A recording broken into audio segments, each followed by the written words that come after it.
Bino, la novela Bino, que na mettre fin na kuluna awa. Nalobaki ngai na osilisa kuluna awa. Et baparents oyo bazolanda ngai bayeba ke mwana na yo oyo tokokanga lisusu police ekokanga lokola kuluna deke batie à la disposition ya justice bakomona lisusu yetu. Peine de mort ekozala exécuté. Donc bobanda déjà kosambela bosambela nzambe bosenga pardon na bato bobumba bato bobotola biloko baso boviola bosambela nzambe.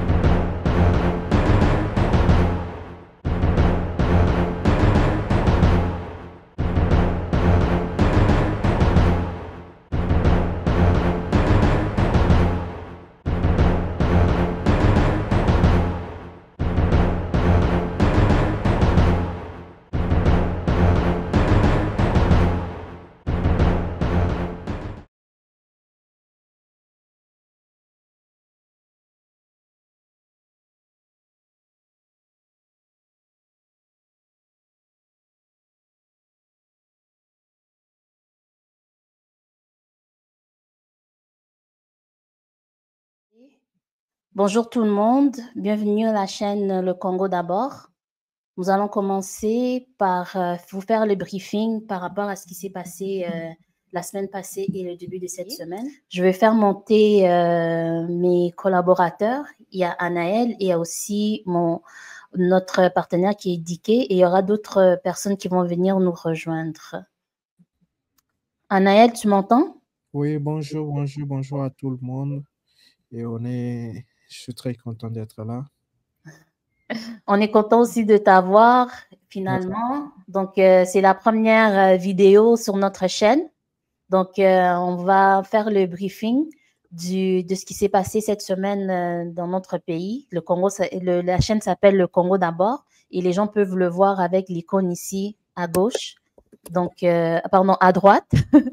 Donc, c'est la conversation qu'on a entre nous et pour savoir qu'est-ce qui s'est dit et clarifier un peu les choses. Est-ce que tu as... j'aime ça quand tu fais, si vous ne savez pas, Anaël, tu fais des spaces sur Twitter et il commence souvent avec des biscuits. Donc, je voudrais, à moins que tu nous dises ton petit biscuit aujourd'hui, je vais juste amener et ajouter notre ami Diké. Comme ça, il peut venir. Diké aussi, vous le connaissez aussi, il est souvent dans le space avec Anaël et moi. Et on fait souvent la co-animation ensemble. Donc, Diké, bonjour. Est-ce que vous m'entendez? Bonjour, Madame Neves. Bonjour, Anaël. Je vous entends 100%. Parfait. Je ne sais pas si vous avez eu le temps de m'entendre. J'avais parlé... je disais qu'avant de commencer, il y a toujours Anaël, ce qu'il fait, il fait un petit introduction qui s'appelle le biscuit, en fait. Donc, je ne sais pas si vous avez un biscuit à nous présenter aujourd'hui. Et je vais commencer par Anaël par rapport au biscuit. Bonjour à tout le monde. Alors, le seul biscuit que j'ai, c'est par rapport à ce qui s'est passé aujourd'hui au niveau des sakés. Il y a eu combat. Nous avons pu récupérer la localité de Ngungu. Et là, c'est quelque chose qui est tellement excellent. Ouais. Et puis, nous avons pu arriver à neutraliser au moins 3 commandants RDF. Alors là, c'est vraiment une bonne chose. Au même moment, on dit qu'on ne fait pas la fête quand quelqu'un est mort, mais à cause de ces terroristes, nous sommes obligés de faire la fête. Alors, sur ces 3 commandants, donc c'est 2 commandants du M23 et un commandant du Force spéciale rwandaise. Donc, nous sommes arrivés à les éliminer et puis 4 snipers au total. Wow, 4 snipers. Et nos frères burundais, ils ont pu se venger parce que dans l'autre combat qui s'était passé, les M23 étaient arrivés à arrêter au moins 3 ou 4 Burundais. Alors, ils ont appelé des journalistes, ils ont diffusé cela, ils ont humilié ces gens-là. Alors, c'était un moment pour eux de se venger. Ils sont arrivés à se venger. Alors, qu'est-ce qui s'est passé là? Je sens un Ok. Ishacha, nous avons pu, vu que nous étions à Nyamilima, on est arrivé à avancer et puis le RDF qui était là-bas, ils ont essayé de faire un obstacle, mais ça n'a pas marché. Nous sommes arrivés jusqu'à Ishacha, on est à la porte de Ishacha, ce qui fait que les RDF qui sont là-bas découragés par le mort de leur frère. Ceux qui étaient là, ils ont pris, comment on appelle, on appelle ça la poudre de quoi? Escampette. Ouais. Ils ont fui en Ouganda. Il y a que 11 éléments maintenant pendant ce soir que nous parlons. Alors, comment on appelle ça? C'est le village je crois que c'est le village frontalier. Donc, c'est vraiment ouvert. On peut rentrer à n'importe quel moment pour contrôler à 100%. Mais quand ils s'enfuient comme ça, excuse-moi, Anaël, quand ils s'enfuient comme ça, comme en Ouganda, qui est notre partenaire dans l'opération ADF, pourquoi l'Ouganda ne les arrête pas et puis nous le renvoie chez nous? Non, il n'y a pas. Il faut regarder d'abord le contrat militaire que nous avons. Qu'est-ce qui est écrit là-bas? Qu'est-ce qui est stipulé là-bas? Donc, à ce moment, vous allez comprendre. Je ne crois pas qu'ils peuvent faire cela. Parce que je ne sais pas, mais je ne crois pas pour le moment. Mais avec le temps, on va voir comment ça se passe. Donc, je ne crois pas qu'ils peuvent faire cela. D'accord. Monsieur Diké, est-ce que vous avez un biscuit avant qu'on commence? Non, madame. Vous n'avez pas de biscuit par rapport à ce qui s'est passé la semaine dernière, même pas quelque chose que vous avez aimé, quelque chose qui vous a choqué, quelque chose que... C'est juste, c'est tout ce que moi je peux dire, ce qui m'a... je crois bien que c'est en dehors de notre pays. Je viens de voir les États-Unis viennent de sanctionner les rebelles ou soudanais et Anthony Blinken ont sanctionné le chef des rebelles et jusque-là, ils n'arrivent pas à sanctionner les rebelles des RDF et les M23 et pour nous, c'est vraiment quelque chose qui me fait mal personnellement. Je pense que c'est tout ce que j'ai comme biscuit pour le moment. Ok, ce que je comprends bien, c'est l'inactivité un peu de la communauté internationale. Oui, ça fait mal, hein, pour vous dire franchement. Oui. Ça fait vraiment mal. Donc, moi, ce que je voudrais qu'on commence, en fait, on commence avec le phénomène, en fait, ça englobe aussi le phénomène de la sécurité interne de notre pays qui est aujourd'hui, je ne sais pas si vous avez vu Amnesty, CNN, AP, presque tous les médias en ont parlé aujourd'hui, c'était par rapport aux Kuluna. Et vous savez, les Kuluna, si quelqu'un, Anaël ou Diké, qui peuvent expliquer à nos téléspectateurs qui sont les Kuluna et qu'est-ce qu'ils font, parce que je pense que les gens ne savent pas qui sont ces gens-là et qu'est-ce qu'ils font. Et en attendant, pendant que vous expliquez cela, ce que je vais faire, je vais sortir une vidéo qui circule en fait sur le réseau et c'est une vidéo d'un Kuluna qui dit exactement qu'est-ce qu'ils font, comment ils en plus je pense que c'était TV5 RFI ou bien France 24 qui ont montré ce petit reportage pour savoir qu'est-ce que les Kuluna font puis quels sont leurs crimes. Si Anaël ou Diké peut nous donner un peu les informations par rapport c'est quoi le phénomène Kuluna. Après ça, je vais vous montrer la vidéo de ces gens-là.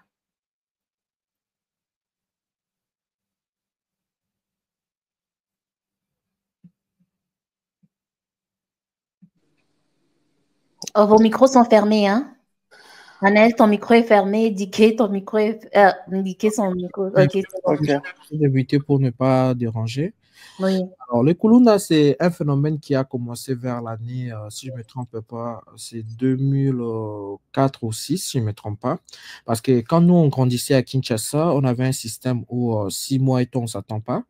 On va aller sur un terrain, on va se battre, et les vieux sont là. Peut-être qu'ils peuvent vous mettre une bougie, ils allument la bougie, ils disent que si la bougie ne s'éteint pas, vous ne devez pas arrêter.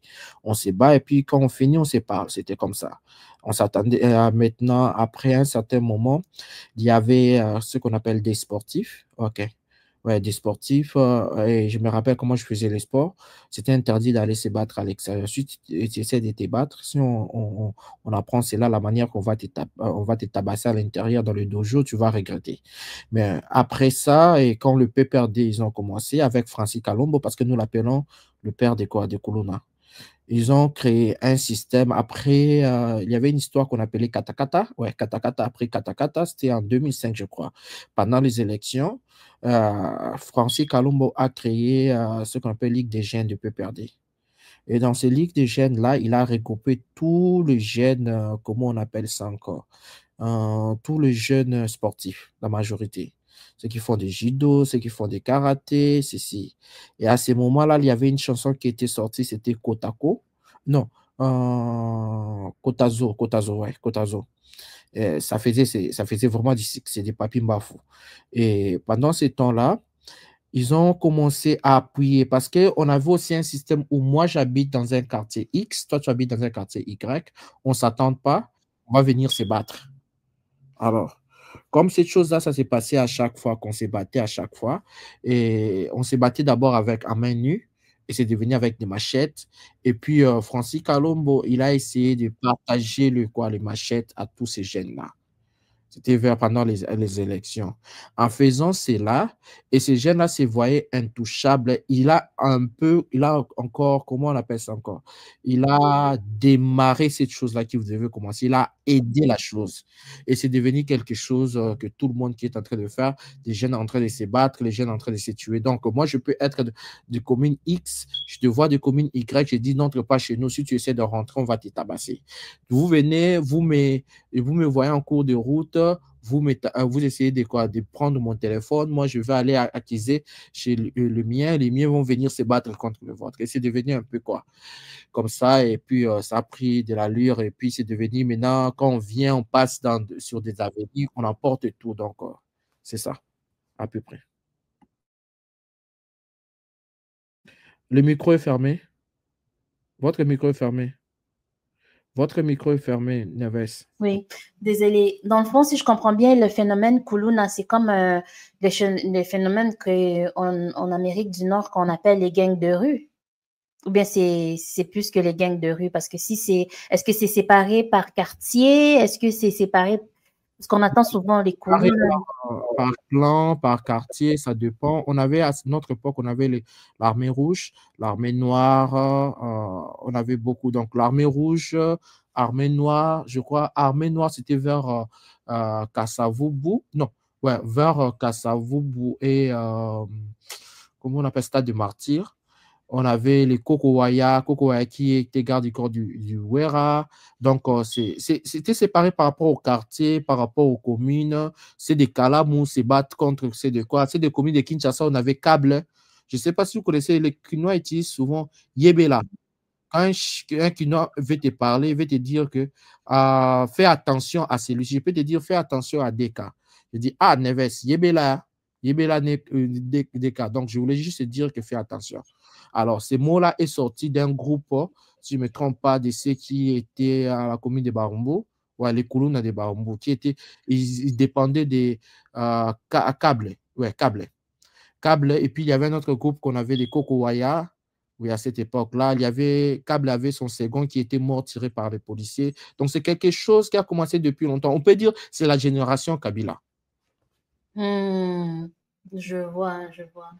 Et j'ai une petite vidéo à montrer aux gens avant que Deka, si vous avez quelque chose à dire par rapport à un témoignage d'une femme qui a été attaquée par ces jeunes. C'est souvent des jeunes en fait. J'ai pas vu dans dans les gens qui sont fait appréhender, il y avait des gens qui étaient vieux. On dirait que c'est vraiment des jeunes qui l'ont agressée et elle a quelque chose à dire. Donnez-moi un petit moment, je vais vous montrer la vidéo.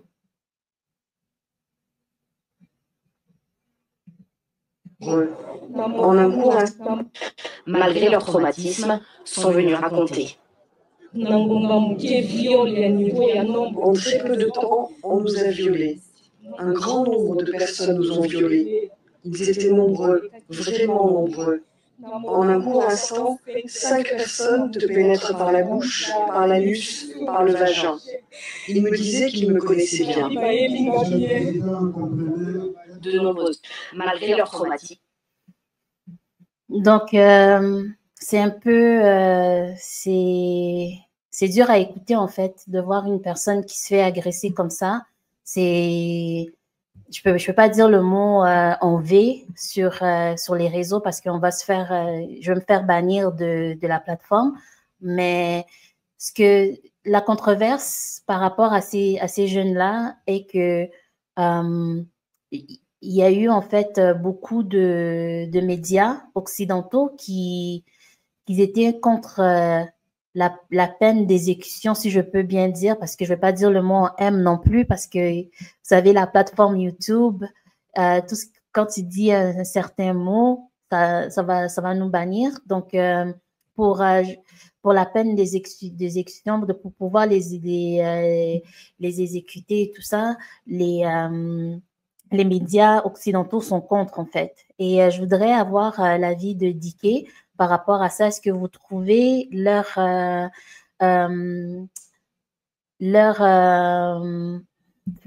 façon de faire, en fait, leur commentaire par rapport à ce que nous, on veut faire pour pouvoir enlever, finir avec ce genre de crime, parce que c'est un crime intérieur. Qu'en pensez-vous par rapport à ce que les médias ont à dire, en fait, par rapport à ça?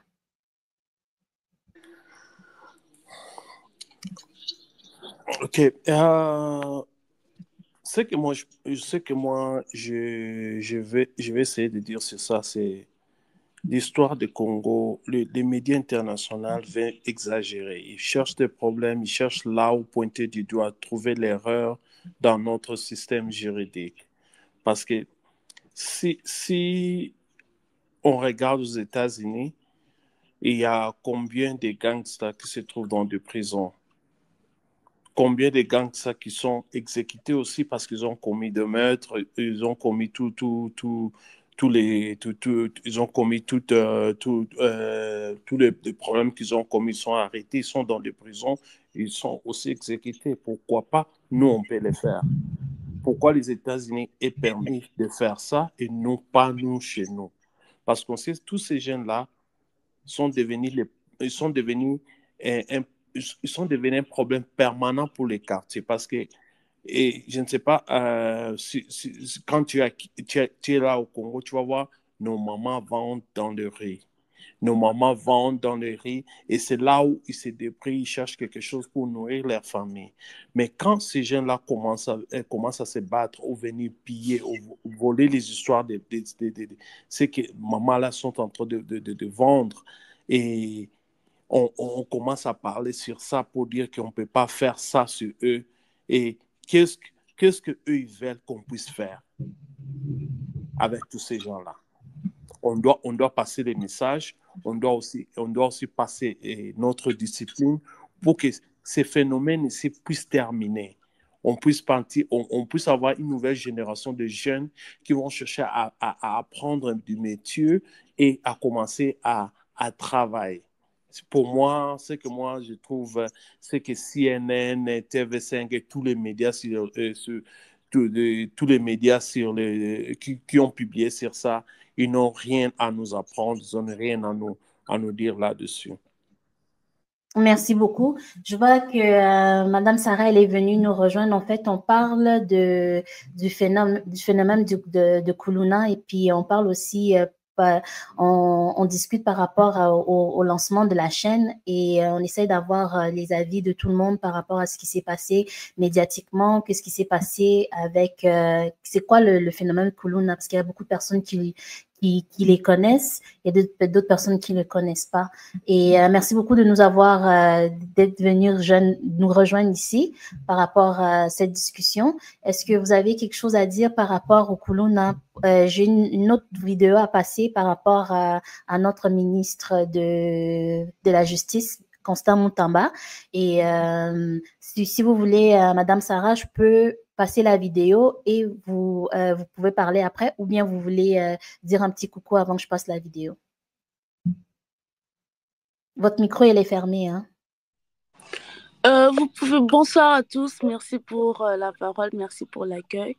Vous pouvez passer la vidéo, comme ça je veux intervenir après si j'ai à dire. D'accord, pas de problème. Je vais passer la vidéo, ça va pas être bien long. Excusez-moi, vous avez déjà entendu le bruit.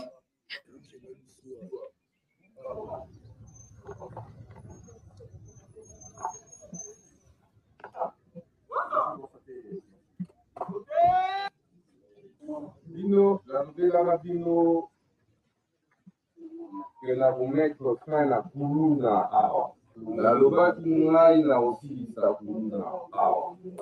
Et baparents oyo bazolanda ngai bayeba ke mwana na yo oyo tokokanga lisusu polisi ekokanga lokola kuluna ndeke batie à la disposition ya justice bakomona lisusu ye. Peine de mort ekozala exécuté. Donc, bobanda déjà bosambela nzambe bosenga pardon na bato bobuma bato bobotola biloko basi oyo boviola bosambela nzambe. Vous avez écouté tout le monde le warning, comment on dit ça en français déjà, comment on dit déjà le warning? Avertissement. Merci, l'avertissement de notre ministre de la Justice. Et je pense que surtout ce petit commentaire qu'il a dit, ça a suscité beaucoup de critiques en ligne. Et je voudrais savoir votre opinion, Madame Sarah, par rapport à ça. Est-ce que vous trouvez quand même c'était une bonne façon de faire par rapport à ce qui se passe avec avec les Kuluna, et aussi par rapport à ce qu'il a dit, parce que ce que j'ai remarqué dans ce qu'il a dit est qu'il a bien mentionné que vous et vos parents aussi. Donc, c'est pas seulement comment je peux dire, c'est pas seulement que leurs fils vont en prison ou bien ils se font éliminer. Je vais pas dire le mot à M, son nom YouTube va nous bannir. Donc, c'est pas seulement l'enfant qui a fait la faute, c'est les parents aussi qui sont aussi responsables. Qu'est-ce que vous en pensez? Alors, moi, je pense que déjà, moi, je suis d'accord pour la punition, si on doit dire ça ainsi, que la justice a choisi de mettre en place, parce que ce phénomène Kuluna, c'est vraiment un vrai fléau. Un vrai fléau. Moi, je suis médecin, je travaille dans une clinique de la place. Je peux vous dire que les nombres de personnes qu'on reçoit souvent pendant nos gardes, qui sont victimes de ces jeunes délinquants, je vous assure que c'est vraiment horrible. Ils n'ont aucune pitié vis-à-vis de leurs victimes. Dernièrement, pas plus tard que hier encore, à l'hôpital, nous avons reçu un jeune qui revenait de son travail, vraiment dans un quartier qu'on peut dire résidentiel. Ce qui se passe, il faut quand même dire qu'avec ce que la police fait, il y a plusieurs qui sont en train de fuir leur quartier d'opération et qui viennent maintenant dans des quartiers qui étaient, on va dire, paisibles à l'époque. Alors, mon patient d'hier qui disait qu'il revenait de son travail et il s'est fait attaquer par des Kuluna qui étaient à bord d'une moto. Quand il était en face d'eux, tout de suite, il leur a tendu son téléphone pour pas que ces jeunes gens puissent l'agresser. Mais malgré le fait qu'ils étaient en possession de leur téléphone, ces jeunes gens ont quand même pris une machette et ils l'ont blessé en plein visage. Gloire à Dieu pour lui, il s'en est tiré avec plusieurs blessures. Il n'a pas perdu ses yeux parce que c'était vraiment à côté de ses yeux. On a fait le scanner et la radio, tout était normal, aucune fracture. Mais quand le ministre dit, il interpelle aussi les parents, c'est que on a été plusieurs fois face à des parents qui savaient que leurs enfants étaient des délinquants. Et plusieurs fois, certains ont été même interpellés, mais ce sont les parents qui sont allés plaider, démarcher, appeler des avocats. Voilà, juste parce qu'il ne faut pas qu'on puisse cacher. Aujourd'hui, la justice est en train de renaître de ses cendres. Mais c'était aussi une justice qui était vraiment corrompue. On doit dire les termes. Et plusieurs parents ont eu à faire sortir leurs enfants Koulouna de la prison. Et ces enfants ont eu à reprendre avec leurs activités meurtrières. Donc, c'est juste pour dire que oui, les parents ont aussi une place, une responsabilité dans le devenir de leurs enfants. Mais après, un Koulouna adulte, je pense qu'il a le choix entre se conformer aux règles de la société et refuser de se soumettre, de se soumettre aux règles de la société. Donc là, pour ce coup-ci, c'est vrai que ce n'est pas la seule solution à ces fléaux. Moi, dans ma lecture, je me suis dit que c'est un vent qui a commencé, qui n'a pas commencé aujourd'hui, mais une des choses aussi qui a été à la base de ces fléaux, moi je cite aussi la toxicomanie. Nous sommes dans une société où les usines de liqueurs fortes, de tout ce qui est agent, des agents ou facteurs de tout ce qu'on appelle comme toxicomane, est vraiment à ciel ouvert. Je vous dis que dans nos marchés, des boissons communément appelées soupunatolo se vendent à vil prix. Il y a des usines ici au pays qui en fabriquent in situ. Et ça aussi, c'est à la base de ces phénomènes. Donc, il y a plusieurs choses à faire. Il y a des sociétés à fermer. Il y a des lois à voter par rapport à la régulation de la vente et de la consommation de l'alcool, des boissons fortes et tout ça. Mais ça aussi, c'est une solution. Le mettre dans des prisons surveillées, à forte surveillance, est l'une des solutions. Mais après, il y a d'autres solutions aussi à appliquer. Donc, voilà un peu pour ma part par rapport à ces sujets. Merci beaucoup, Dr Sarah, pour cette intervention.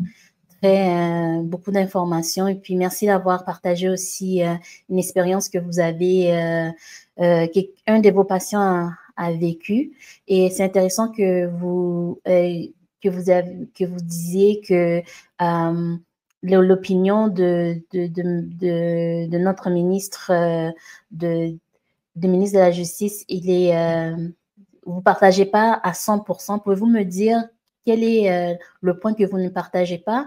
Après ça, je vais vous faire écouter une vidéo qu'il a eu un briefing avec le ministre du média et de la communication, Patrick Mouyaya, et il a expliqué en fait pourquoi il avait dit ce discours-là. Si vous pouvez me dire quel est le point que vous n'êtes pas d'accord avec lui, comme ça, je vais préparer la vidéo. Non, moi je suis d'accord avec lui. Moi je suis d'accord avec lui quand il dit que ces jeunes gens doivent être emmenés dans des prisons sécurisées et qu'ils ne verront plus leurs parents. J'ai juste surenchéri en disant que plusieurs parents aussi, ils n'ont pas coopéré tout de suite avec la justice ou les services de sécurité pour redresser leurs enfants. Parce que ils allaient libérer leurs enfants, parce qu'on entendait ça, des Koulouna. Jadis, il disait que ata soki bokanginga nakobimalanga dans Voilà. 2 semaines. Voilà. Donc c'était pour dire aussi que oui, les parents, ils allaient tout faire pour faire sortir leurs enfants de prison. Alors que si aujourd'hui ces enfants sont devenus ce qu'ils sont, c'est aussi parce que une part, les parents ont échoué dans leur éducation. Donc moi, je suis vraiment d'accord avec le ministre sur ce coup. D'accord. On va juste entendre un petit peu le briefing qu'il y a eu avec Patrick Mouyaya et on va voir l'introduction qu'il a faite en fait. Un petit moment. Ok. Ça va pas prendre du temps, parce que je vais commencer. Urbaine a tant endeuillé les Congolaises et Congolais et que les magistrats suprêmes avaient plus d'une fois donné instruction au ministre. Je vais juste la... qu'on aurait pu avoir depuis quelques semaines déjà pour nous parler de la lutte contre le banditisme urbain. Mais déjà, dans ce qu'on entend, il y a diminution des cas, en tout cas de ce phénomène dans la ville province de Kinshasa. Quel est le premier bilan que vous pouvez faire aujourd'hui dans les volets judiciaires? Parce qu'on a déjà eu l'occasion de faire le point du volet tenu par le ministre de l'Intérieur. Et sur votre volet, où est-ce que nous en sommes aujourd'hui? Ben, d'abord, je tiens à vous remercier, monsieur le ministre et porte-parole du gouvernement, Patrick Mouyaya. Je présente avant tout mes vœux le meilleur à toute la population congolaise pour l'année qui commence, 2025.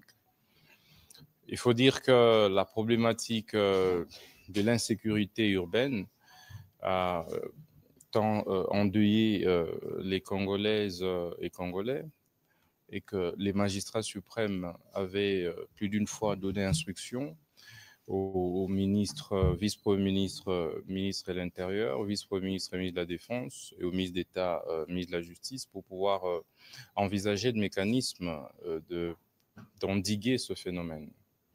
Nous avons donc mis en place une stratégie opérationnelle qui nous permet de lutter efficacement contre ce phénomène de banditisme urbain.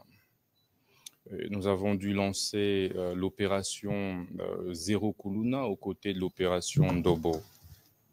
L'opération Ndobo qui se passe à la première phase par le ministère de l'Intérieur qui arrête, met à la disposition de la justice. En ce moment-là, nous intervenons dans le cadre de l'opération Zéro Kuluna. En réalité, c'est une seule opération, mais qui se passe en 2 phases. Donc, la première phase, c'est Ndobo. La deuxième phase, c'est Zéro Kuluna.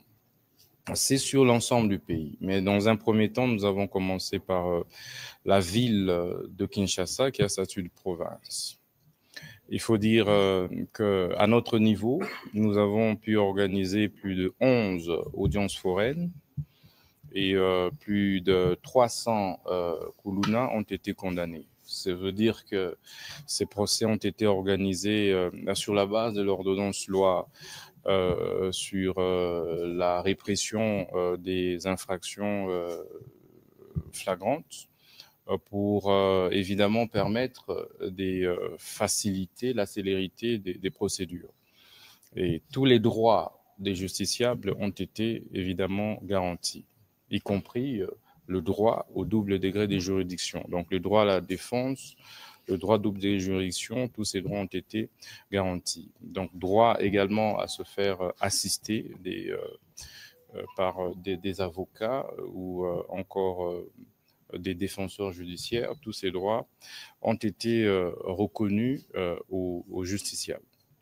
Il faut dire que de ces 300 condamnés, nous avons jusqu'ici opéré les transfèrements des plus ou moins 127 en 3 vagues. La première vague a été transférée à la prison de haute sécurité de Luzumu dans le Congo central. Les 2 dernières vagues ont été transférées à la prison de haute sécurité des Angenga dans la province de la Mongala. Et les autres vagues vont être transférées dans les jours qui viennent dans d'autres prisons de haute sécurité. Il faut dire qu'avec l'implication du ministère de la Justice, il y a sensiblement, il faut le dire, baisse de la criminalité urbaine, principalement dans la ville de Kinshasa, avec l'implication, Je vais arrêter la vidéo là, je vais la continuer éventuellement. Et je voudrais avoir votre avis par rapport à ça. Est-ce que les gens qui habitent à Kinshasa, je ne sais pas, Diké, si vous êtes à Kinshasa, je sais que Dr Sarah, elle est à Kinshasa. Est-ce que vous avez vu, depuis que le ministre de la Justice est venu, une baisse par rapport au Kuluna? Soyez francs, hein, si vous n'avez pas vu la baisse, vous dites, hein. Si vous pouvez nous dire si vous avez vu un changement ou non. À vous demander, Madame Sarah. Oui. Bon, de mon côté, là où je vis, hein, on n'a pas ces phénomènes. Bon, on n'a pas vraiment ces phénomènes Kuluna. Seulement, je donne le témoignage d'un de mes frères qui habite dans une commune qui était vraiment réputée pour ça. Il m'a dit qu'avec le phénomène d'Obo et Zéro Kuluna, de son côté, il y a un calme. Et à partir d'une certaine heure, 21h, 22h, il y a des patrouilles de la police qui se passent, qui s'est fait en tout cas. Il a témoigné et il a vraiment témoigné positivement par rapport à sa commune. Moi, par rapport à où j'habite, j'ai eu 2 témoignages, notamment du fiancé d'un ami qui, lui, au contraire, s'est fait attaquer, mais par des Kuluna qui n'œuvrent pas dans ces secteurs, des Kuluna qui ont fui, qui œuvrent dans un autre secteur et qui ont fui la patrouille. En fuyant la patrouille, ils se sont rabattus de notre côté. Ce monsieur-là a aussi été victime, c'est un médecin qui a aussi été victime d'une attaque meurtrière de Kuluna. Gloire à Dieu, lorsque ces gens-là étaient en train de l'attaquer, il y a d'autres citoyens qui sont sortis et qui l'ont secouru. Et ces gens ont fui et on l'a emmené à l'hôpital, on a suturé sa tête et tout ça, donc c'était un peu ça. Donc je peux dire que c'est un tout petit peu mitigé, hein? C'est, en toute franchise, c'est un tout petit peu mitigé. Les gens de ce côté-là, ceux qui vivent en tout cas, ils ont témoigné que ça marche. Et de l'autre côté, on a un autre retour. Après, je me dis qu'il faudrait juger ça par rapport au temps. C'est une opération qui vient de commencer. C'est un phénomène qui avait pris le temps de s'enraciner. Et je pense qu'il faut laisser un tout petit peu le temps. Peut-être c'est donner, faire une évaluation, je dirais, trimestrielle par rapport au temps. Moi, je pense que vraiment, l'évaluation, ça doit se faire trimestriellement. Et puis voir ce que ça va donner à la longue. Ok. D'accord.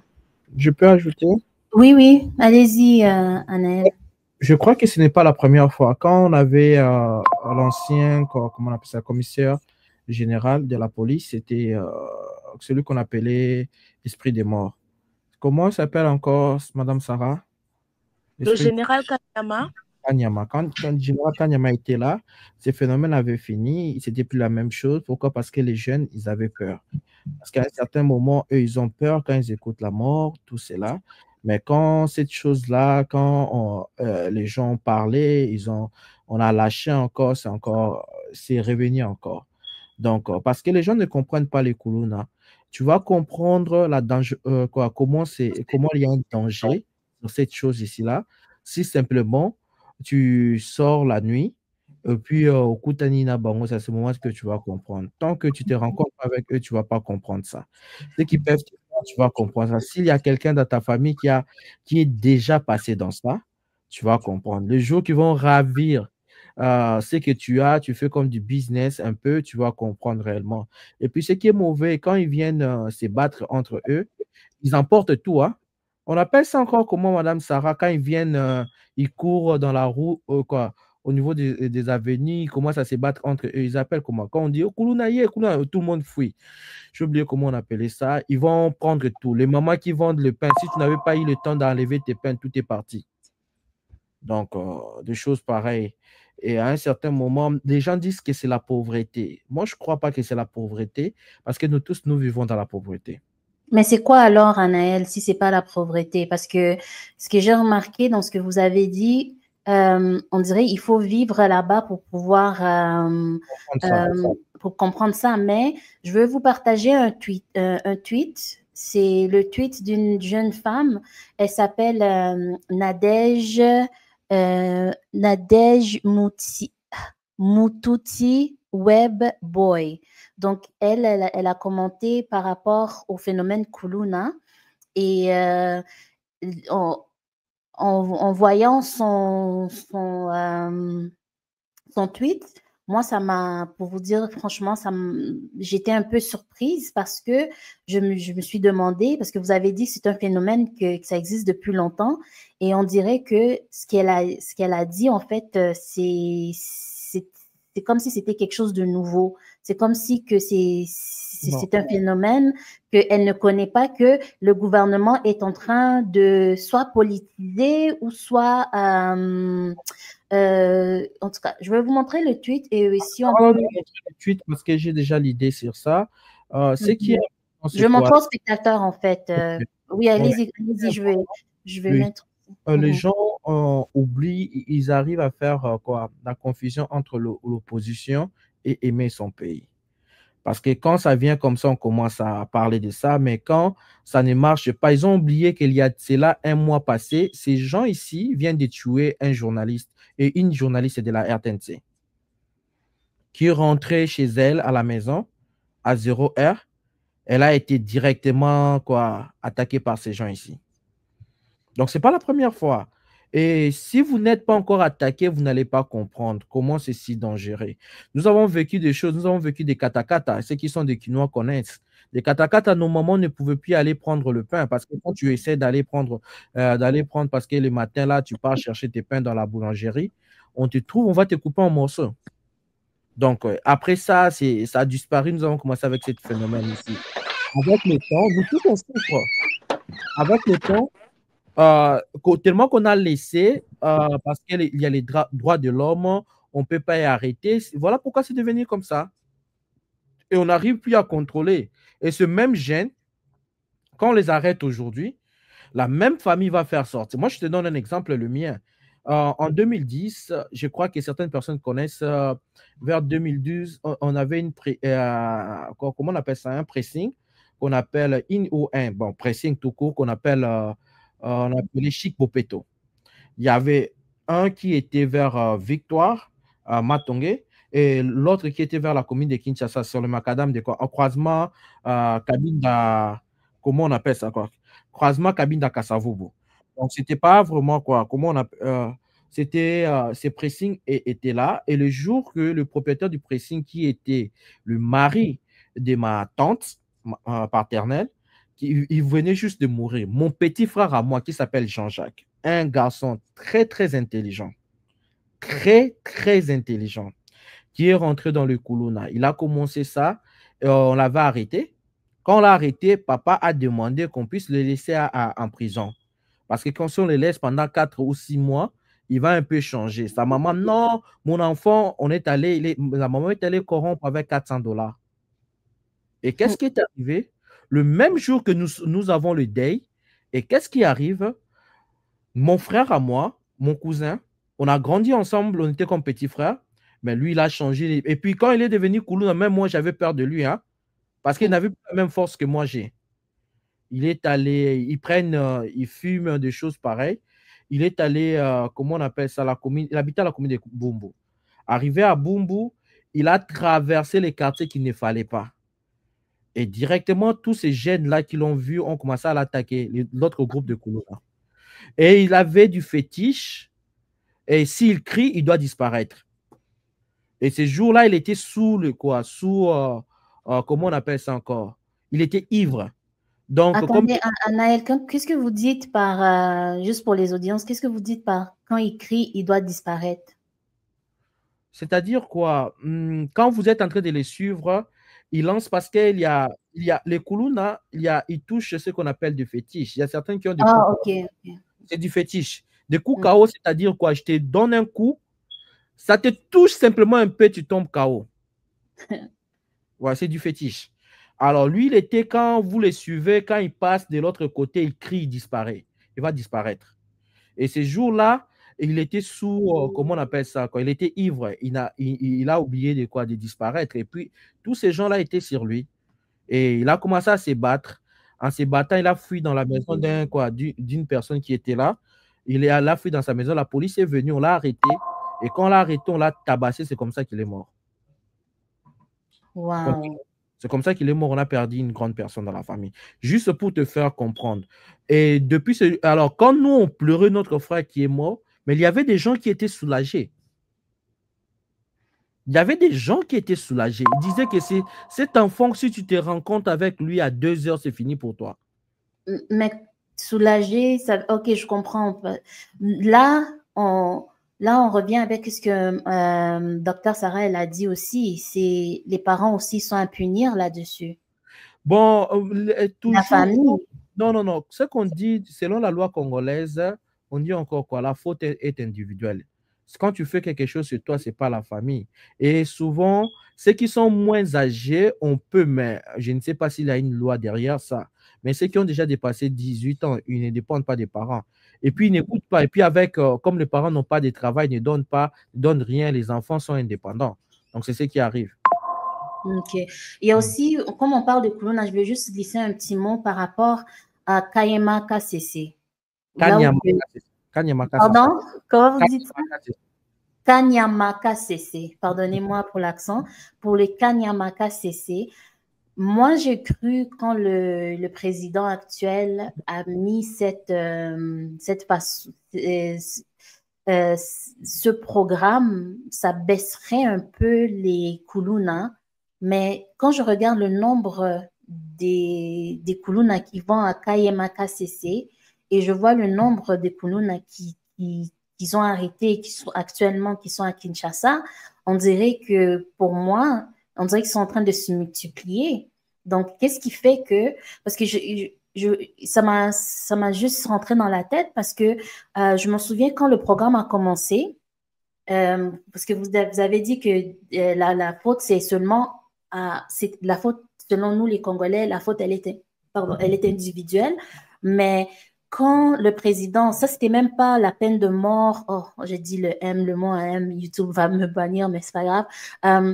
Quand la peine, avant même que la peine de mort, elle vienne, j'avais remarqué qu'il y avait des gens, les parents en fait, qui disaient Ponani ni bana nangai bozozo akara ba nanga po baya na ninyo yo na bakende kuna. Donc les gens étaient contre ça, mais tandis que c'était pour le bien du pays.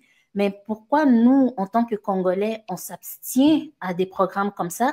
Et en plus de ça, c'était même pas en parlant de la peine de mort. On parlait seulement c'était une procédure de réinsertion, une procédure de pouvoir leur trouver quelque chose à faire, parce que ce que le président avait remarqué, c'est ce que tout le monde remarque, ces gens-là n'ont rien à faire, on peut dire. Comme ils n'ont rien à faire, il a dit, OK, je vais leur trouver quelque chose à faire. Ils ont fait beaucoup de choses, en fait. Et puis là, on a remarqué que ça s'est multiplié. Et en plus d'être multiplié, on a trouvé une autre solution et on se plaint. À la fin de la journée, quel programme va être bon pour ces gens-là si ce n'est pas la peine de mort ou bien les envoyer en technique de réinsertion? Bon, moi, je veux un peu dire quelque chose par rapport au programme de Kanyamaka CC. Il faut savoir que ce n'est pas tous les Kuluna qui sont éligibles aussi à ces programmes. Ça, c'est de 1. Et puis de 2, ce n'est pas... c'est parce qu'à un moment, il y avait un peu une confusion. On pensait que tout prisonnier qu'on arrêtait devait automatiquement y aller. Et aussi, tout en sachant que c'est encore un programme qui est dans sa phase de pilotage. C'est-à-dire que ceux qui sont partis, c'est un peu comme le premier groupe, c'était un peu comme le premier groupe test.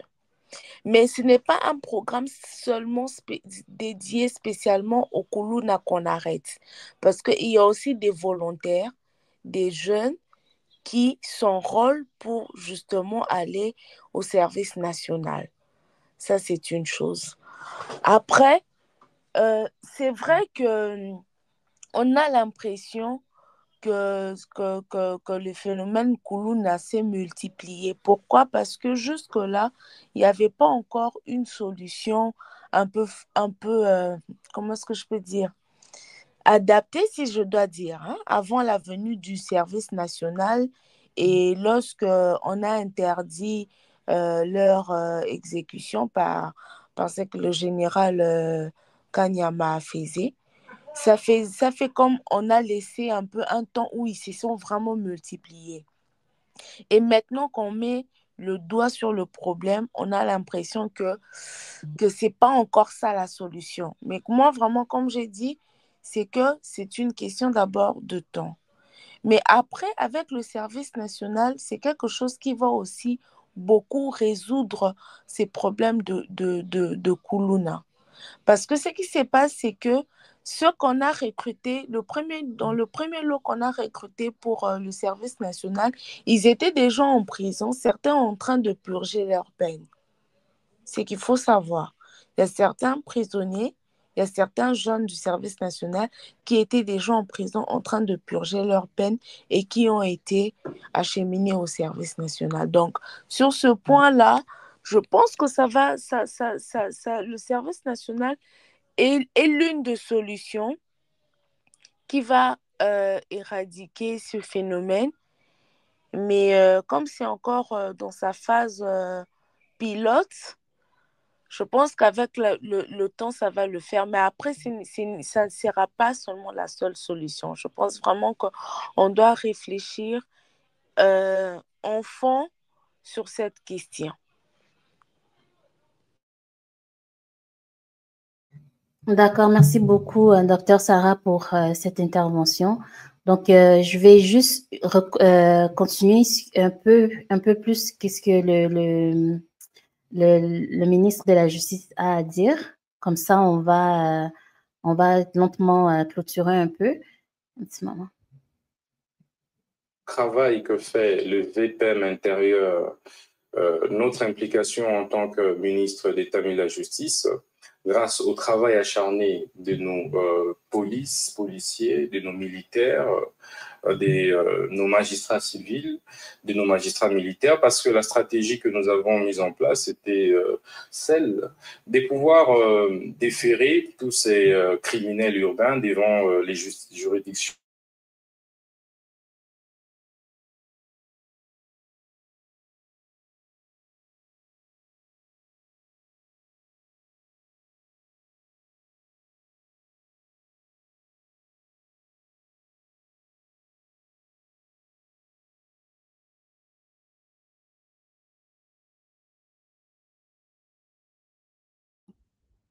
Est-ce qu'elle est partie ou qu'est-ce qui se passe là? Je crois que je suis resté le seul.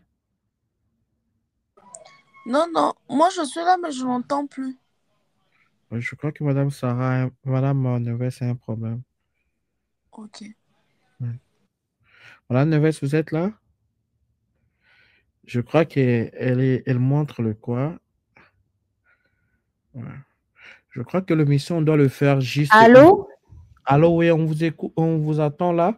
Je crois qu'il reste 9 minutes, on ne doit pas dépasser le 1 heure du temps pour permettre aux gens de regarder. Parce que quand on fait des émissions trop, ça devient un peu difficile. C'est ça. On n'a pas encore dépassé les 1 heure. J'ai le timer ici, il reste 9 minutes. C'est pour ça que je voulais finir avec... il n'y a pas une autre personne avec nous ici, à part Madame Sarah?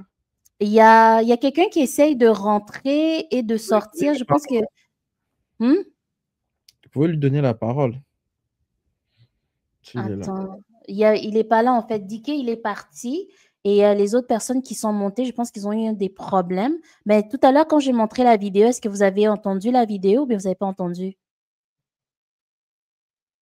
On a attendu déjà, on a attendu. OK. Mais il reste 9 minutes. Pardon? On a entendu, mais pas totalement. Ah, pas totalement? OK. Je pense qu'il y a peut-être un problème avec le le live. Un petit moment, je vais juste... OK. Bon, ce que je voulais montrer aussi, c'était par rapport à ce que le gouvernement avait dit aussi, le ministre de la Justice a dit, il avait pris l'exemple des phénomènes de...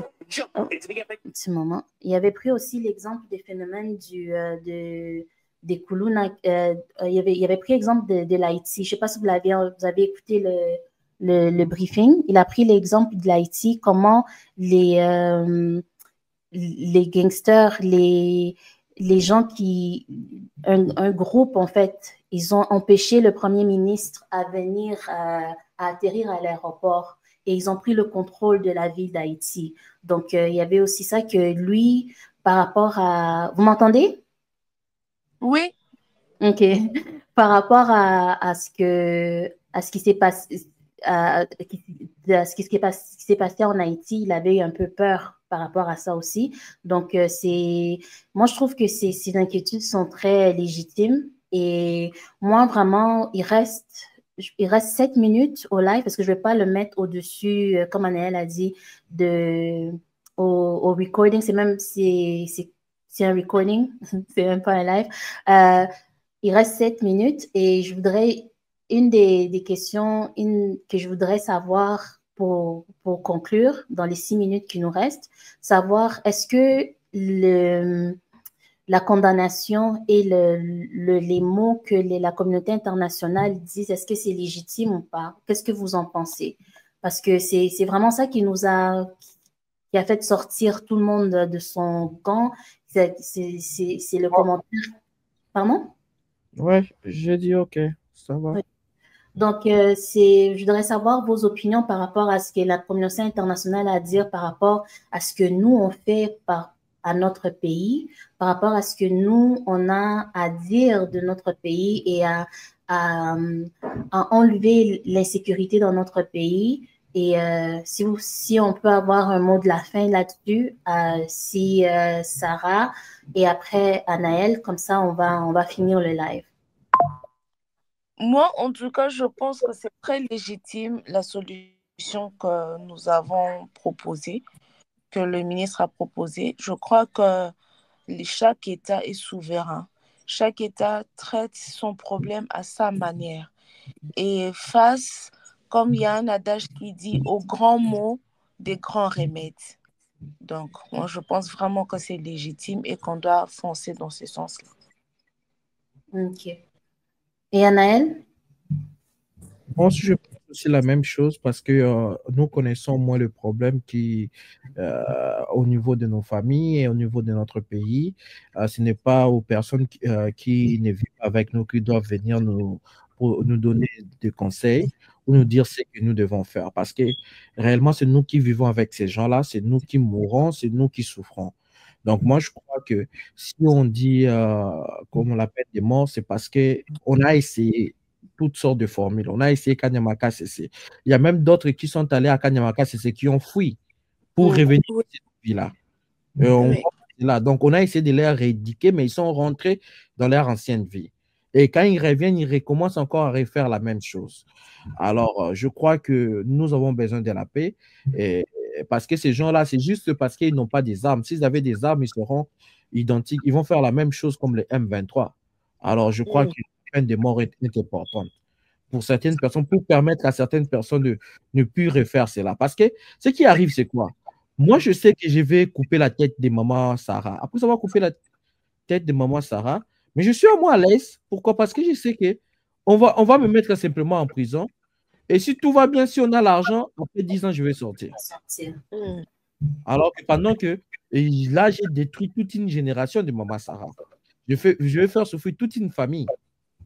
Donc, je crois que le gouvernement, ils sont comme nos parents, ils ont compris que la remède à cette chose-là, c'est ça. Et ça va nous pousser à réfléchir à des reprises avant de prendre certaines décisions. Avant d'entrer dans certains groupes, les jeunes vont réfléchir à 2 reprises avant de commencer à fumer du champ. C'est parce qu'il faut aussi faire la part des choses. C'est pas que tout le monde qui prenne du champ qui sont dans le Koulou noir. Non, il y a certains qui ne sont pas dans le Koulou noir. Alors, et ceux-là qui sont dans le Koulou noir, c'est leur choix. Et ils ont choisi, maintenant on doit leur démontrer aussi. Mhm. Il a l'air de donner ce qu'il mérite. Merci. De rien. Mais merci à vous d'être venu. Merci d'avoir partagé ce moment avec les téléspectateurs de YouTube. Donc, on va se prendre un autre rendez-vous pour parler d'autres sujets. L'autre sujet, ça va être annoncé au moins. On va mettre un countdown. Comment on dit countdown déjà en français? Hein? Countdown. Un écroulement numérique. Ah, ok. Chronomètre. Un chronomètre. Chronomètre. Exactement, on va mettre un chronomètre avec une date et la journée. Comme ça, quand on va se mettre en ligne, ça va être live. Celui-là, c'est un enregistrement. C'est juste pour vous partager aussi ce que les autres personnes pensent et aussi ce que la jeunesse pense. Donc, pour finir, par rapport à la communauté internationale, moi, ce que je pourrais dire, c'est que il y a beaucoup de choses qui se passent. Je vais vous donner l'exemple aux États-Unis, par exemple. Il y a la brutalité policière. Il y a les gens de couleur noire qui se font tuer. Si je prends juste l'exemple de George Floyd, j'ai pas vu Amnesty, j'ai pas vu les Nations Unies, j'ai pas vu RFI, j'ai pas vu tous les médias occidentaux, bien les médias même africains condamner les Américains pour dire que vous avez pas droit de faire ça. Et même par rapport aux policiers qui sont partis en justice, ils sont tous libérés en ce moment, personne n'en parle. Donc, comment ça se fait que nous, les Africains, on est toujours, quand on prend des décisions pour pouvoir avancer, pour pouvoir faire ce qui est bien pour notre pays, on a toujours l'impression qu'on est sur tutelle. C'est comme si on était des enfants et quand on veut faire quelque chose de bien pour notre pays, il y a toujours quelqu'un qui a quelque chose à dire. Par exemple, par rapport au Kuluna, ce que moi, ça m'a impressionné, c'est le niveau de mensonge que j'ai vu. C'est qu'ils ont dit qu'il y a 102 personnes que le Congo a exécutées, ce qui est complètement faux. Et c'est pour ça qu'il y a eu le briefing que je vous ai fait écouter du Premier ministre, du Premier ministre, du ministre de la Justice, qui voulait et qui a bien fait aussi de démentir cette information parce que on était vus comme des sauvages parce que c'est pas seulement les médias européens, même les médias américains, CNN, ils ont pris ça et AP aussi, ils ont pris ça comme si c'était une vérité pour dire que le Congo a exécuté 102 personnes et sans preuve pour nous faire juste nous faire voir qu'on est les méchants. Donc moi, je trouve que si j'ai un conseiller aux médias internationaux, c'est d'un peu laisser tranquille les Africains. Parce que on a des hommes qui sont aussi intelligents que vous. Vous avez aussi des hommes qui sont aussi intelligents que nous. Donc, laissez-nous faire par rapport à par rapport à nos capacités. Si vous avez besoin des informations, venez à la grande porte, demandez et nous, on va vous donner. Alors, je vous remercie. Anaël, Sarah, il y a Deka qui est parti déjà. Je remercie tout le monde pour avoir été là.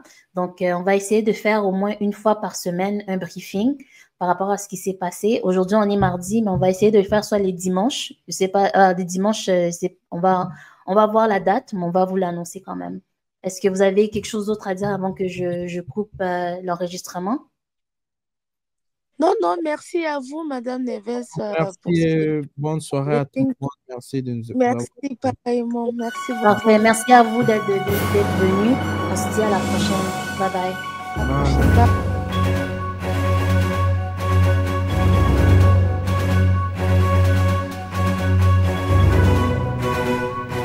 Bye.